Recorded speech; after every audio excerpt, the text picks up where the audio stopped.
right.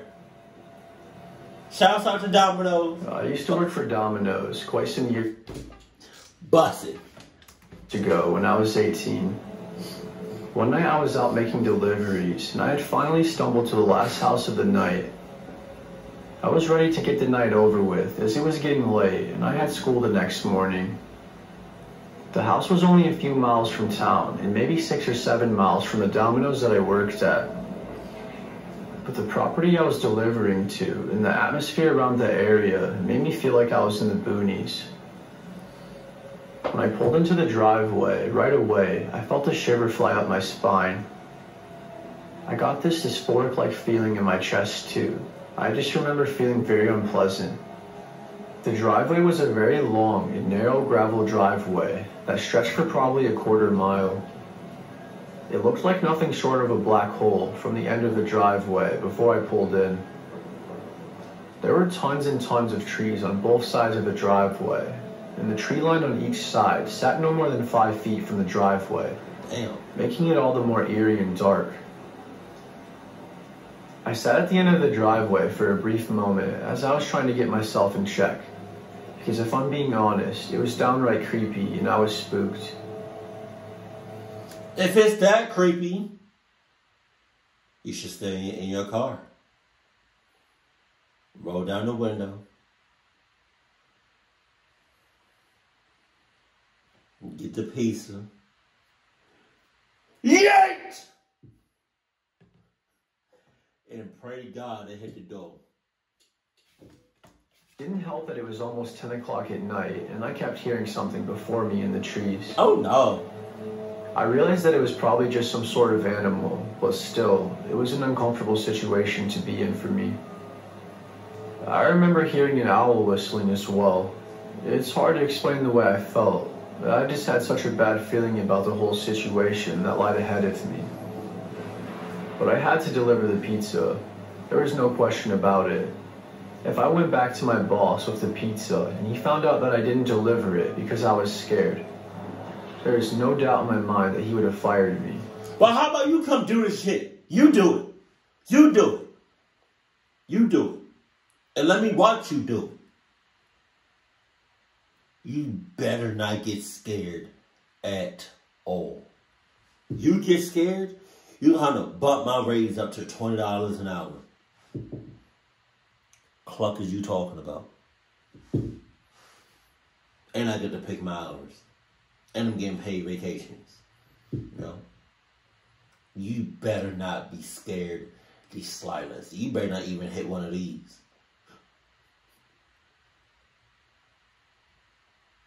None of that. None of that. Clock.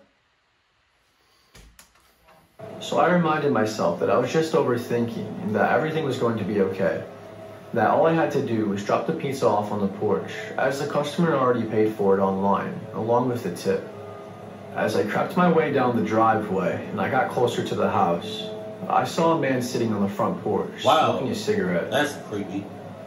The only light I could see that was coming from the house was the outside porch light, and the man was sitting directly under it. He hit his cigarette one last time and started walking over to me. As I was gathering his food and drinks, he had already made it to my car by the time I stepped out. God damn! "Hello, sir. How are you?"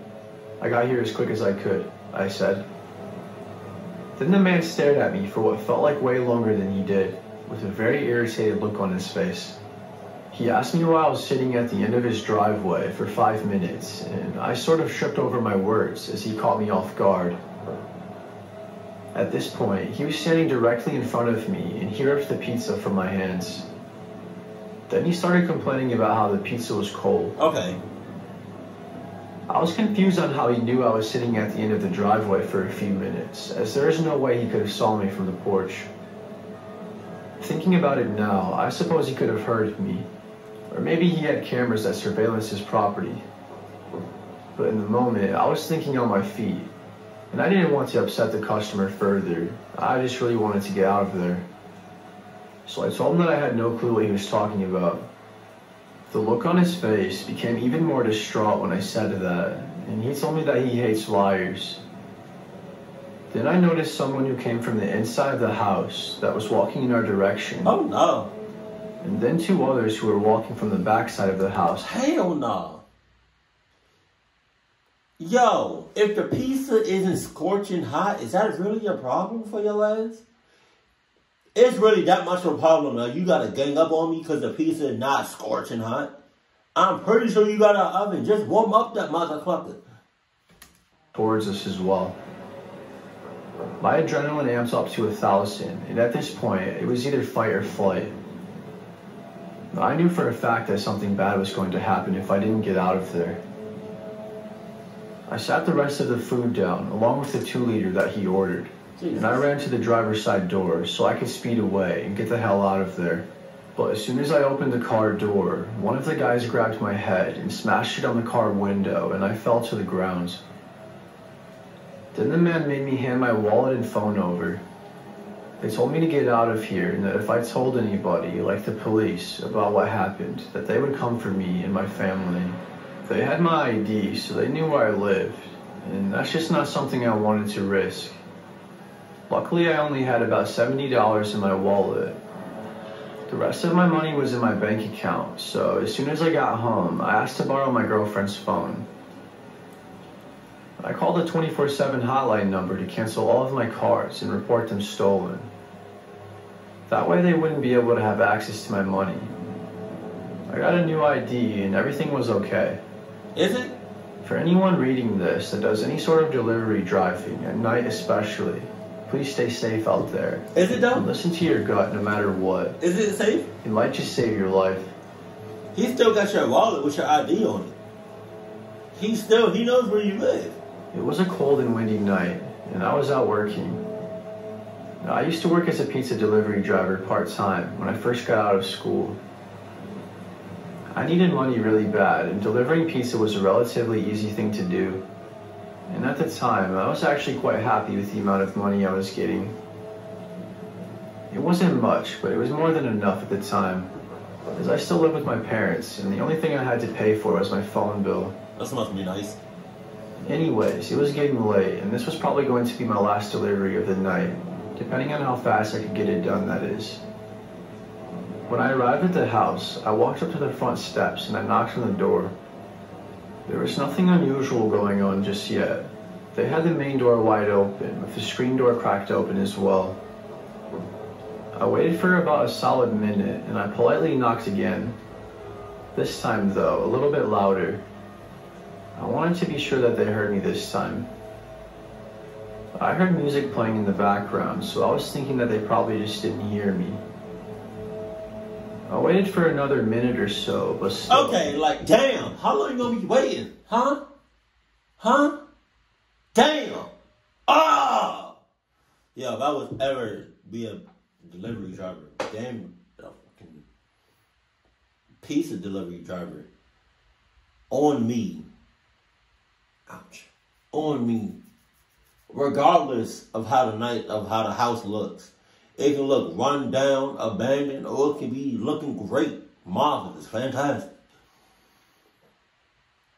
I'm giving you 3 knocks. And if you don't come within those 3 knocks, I'm putting your pizza down and I'm booking it to the car. And I'm driving the hell off with a screeching sound. That. Lie to you not. Real time. This is what I'm doing.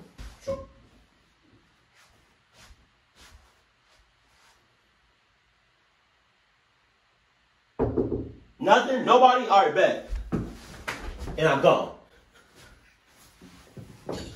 Clock?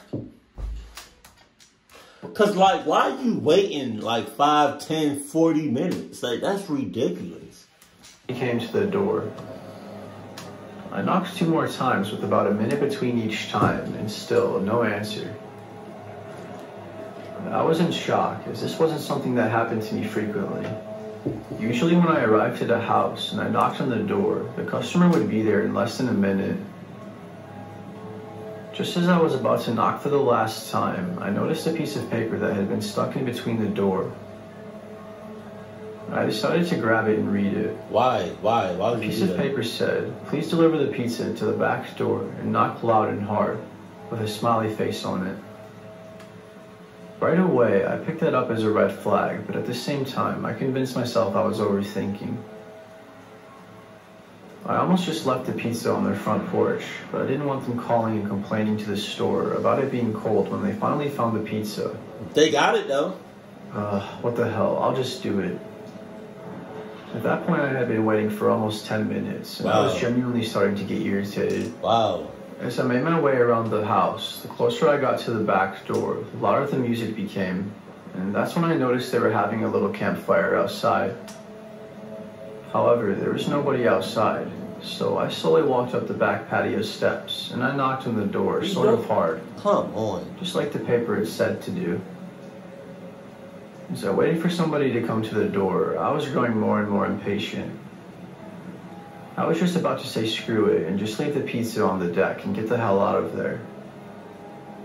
But out of nowhere, I heard a loud noise in the house, and briefly after that, I heard screaming from both a woman and a man. It sounded like they were getting into it with each other pretty bad, and I wasn't sure what to do. I waited for a few minutes, and the screaming continued. It was only getting worse as time went on, and I was really starting to get concerned. It really seemed like someone was getting hurt in there. More than likely, the man was physically assaulting the woman, and that's what it sounded like to me. Right as I was about to call the police, the man came running over to the back door, and he grabbed the pizza from me.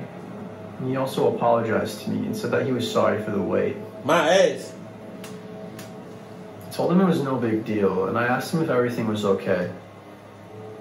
He was trying his best to act normal, but the way he gave me a response, and from what I was hearing a few minutes prior, I knew he was lying to my face, right through his teeth. "Look, man, here's $50. Please just accept my money and go. What's going on here is between me and her, and it's none of your concern." Enough said. I then looked at him with a really unsettling look, and I told him that I didn't want his money, and I started walking away. I kind of do. Already knowing that in the back of my head, I was going to call the police when I got in my car. When I made it back to my car in the driveway, all of a sudden, out of nowhere, the woman came storming outside in my direction and started begging for help. She had been beaten so horribly you would not believe it. Jesus. Both of her eyes were so swelled up that you could barely even see her left eye at all. She was crying, and she had bruises all over her body, and she was bleeding from her nose and her stomach. She told me that he had sliced her stomach with a knife and that he threatened her with a gun. She said she managed to get away from him by hitting him in the head with a hammer. She then ran to the other side of my car and got in the passenger seat and told me to drive off. Ho! Wait a minute now. Ho! Get the hell out. Get the hell out. I'm pushing. Get out my car. Get out my car. Get out my car.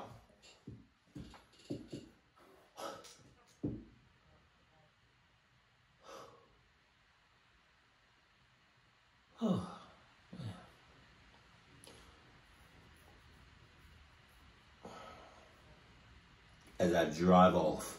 Hey man. She can't do that. She cannot do that. I don't know what the hell is going on, but you can't be doing that. Because I don't know, like, any... Oh, excuse me. I don't know anything. All I know is that you got beat the hell up. That's all I know. I don't know if you're in the mafia. I don't know if the guy is fighting for his life. Like, I don't know if you're a killer. I don't know, like, anything. I don't know if, like, the second you get in my car and I drive off, there's, like, 10 other people coming haul ass. I don't want your problems. I'll call the police. But as far as you getting in my car, get out of my car. Best believe you getting out of my car. I'm not like, this is something for the police to handle, not me. I'm a piece of delivery job. I can't help you. I got other pieces to deliver. Sorry. Jesus. She was freaking out and screaming, telling me that we needed to leave before he came out there and killed us both. What? She was literally begging and screaming that I helped her get out of there. So we drove off and she called the police using my phone. I took her with me back to my work, and my boss was very understanding after I told him the situation. Oh, yeah? I ended up quitting the very next day, though, as it was just too much for me to cope with. I thought that I was better off looking for a different job, something that would be safer, you know. The woman who I rescued, Angela, called the police with my phone as soon as she got in the car, like I said. But by the time the cops arrived, Tom was dead. The man killed himself by shooting himself in the head. God damn. Tom had been abusing Angela for years, and she had no way of escaping it. Jesus! She didn't have a phone or any friends in the area, and he had been keeping complete control over her for the past 2 years. Apparently she was pregnant, and Tom didn't want to be a father yet, and that's what started the argument in the first place. He most definitely tried to kill the baby, but to no avail. Oh my God. Angela and I now are good friends, and we have each other on Facebook. I reached out to her. Oh, wait a minute. Oh, that escalated fast. Look, I understand that you went through a whole lot. You know what I mean? You got beat the hell up. You know what I mean? Homeboy was trying to get, you know what I mean, cluck your baby up. But, hey, I still don't know you at all. And now we're friends? No. Sorry, it don't work like that. It do not work like that. Sorry. I feel really, really, really bad for you. It's up to God. That's what happened to you sucks. And I pray to God you get better. But as far as us being friends off the rip, because you forced your way into my house, like, no, in my car, nope. We not even close to being friends. Hell no. You got, oh, no. Sorry. We got to build that shit up. Because who does that? Who does that? To ask her how things were going, and she said she couldn't be happier and that she's in a new relationship with someone that truly loves her and cares for her. Okay. She even sent me some pictures of her and her daughter, and they seem to be in a much better spot now, which makes me happy. Hey, I don't need all of that. I don't need all of that. Don't send me pictures.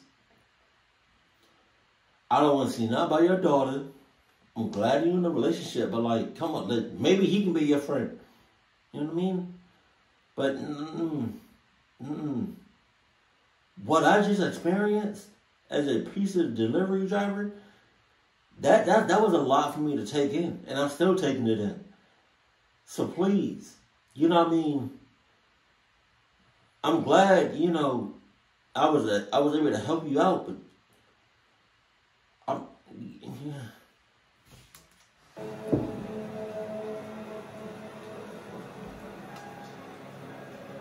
I worked as a pizza delivery driver at my local pizzeria for a decent amount of time in my late teenage years.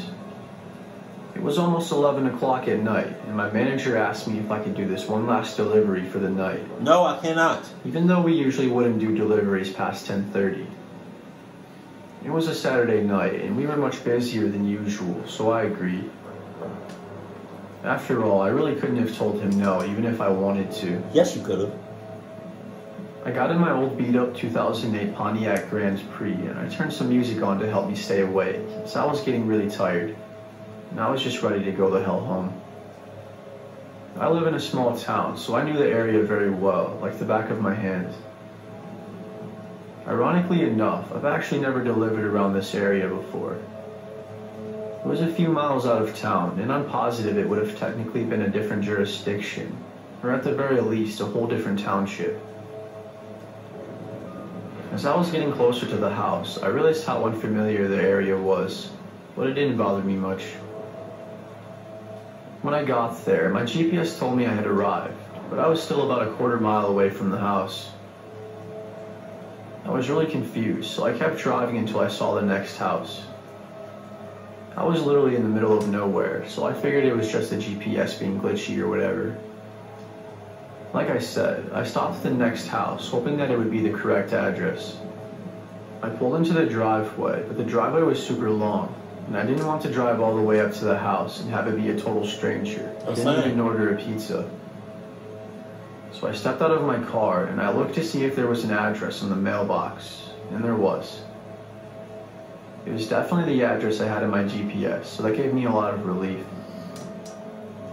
I headed down the driveway slowly, and I don't know why, but I parked my car about halfway up the driveway. I walked the rest of the way up to the house.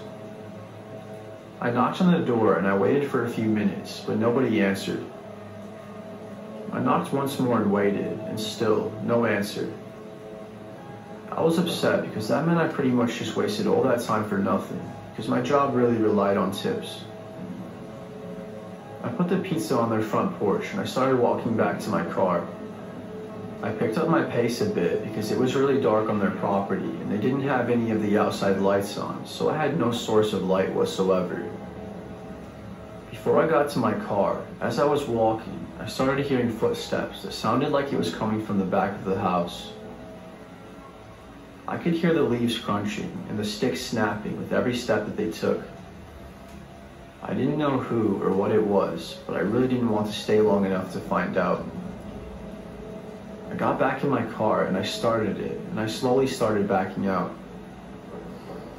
There wasn't really any room for me to do a U-turn, unless I were to drive all the way up the driveway and turn around. Don't do it. I really didn't want to do that. Anyways, as I was backing up, I was too busy looking behind me to make sure I was following along the driveway. But when I turned my head back around, there was a man that had some sort of wolf mask on. Wow! He was chasing me. Wow! I practically floored it immediately as he was running quite fast, and I didn't want him catching up to me. The driveway had a decent-sized curve to it, and I sort of slid off the gravel, and I hit the mailbox, and I almost ran straight into the ditch. The man caught up to me, and he tried to open the passenger side door, but I had locked it before he could open it. And then I drove off. I drove back to the restaurant, all while trying to figure out what I should do, and if I should call the police or not, but I chose not to. I didn't tell anyone at work about what happened either. I was worried they wouldn't believe me, and that my boss would think I made up a story to cover up the fact that I hit their mailbox and completely knocked it over. The strangest thing about this story is I never heard anything afterwards. I kind of thought that someone would call and complain to the restaurant about me hitting the mailbox. But the more that time goes on, the more I realize that I don't think the man with the mask lived there. And I had a feeling that the house was either vacant or foreclosed, or the people that lived there just simply weren't home. Either way, I'm almost 100% positive that the man with the wolf mask didn't order a pizza with the intentions of eating it. I think he had a more devious plan. I mean, if I was the person in the wolf mask, I still would have ate that shit. Hold on, I'm not gonna let no pizza. It's pizza. I'm not gonna let no pizza go uneaten. Not if I have anything to say about it. Pizza is so good. Hey, I just want to say, anybody that's a delivery driver, pizza delivery driver, I'm sorry from the bottom of my heart that you in that cluck ass situation. Please, because I know y'all either seen some shit or about to see some shit, and I'm so sorry. Jesus. But with that being said, keep it cool, keep it classy, and I love you. Stay happy, my family.